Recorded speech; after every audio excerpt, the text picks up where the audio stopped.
ଦୁଇଟି ଚୋରା ବାଲି ଟ୍ରାକ୍ଟର ଜବତ।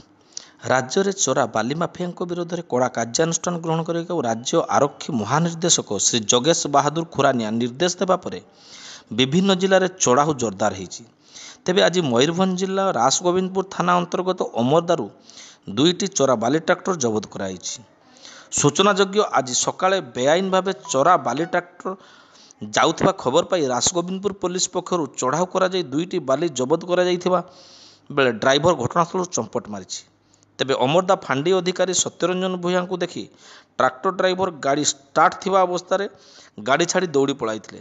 କିଛି ଦୁର୍ଘଟଣା ଘଟିବା ପୂର୍ବରୁ ପୋଲିସ ଟ୍ରାକ୍ଟରର ଷ୍ଟାର୍ଟ ବନ୍ଦ କରି ଦୁଇଟି ଗାଡ଼ିକୁ ଜବତ କରିଥିବା ଜଣାପଡ଼ିଛି, ଯାହାକୁ ନେଇ ରାସଗୋବିନ୍ଦପୁର ଥାନାରେ ଏକ ମାମଲା ରୁଜୁ କରାଯାଇଥିବାର ଜଣାପଡ଼ିଛି।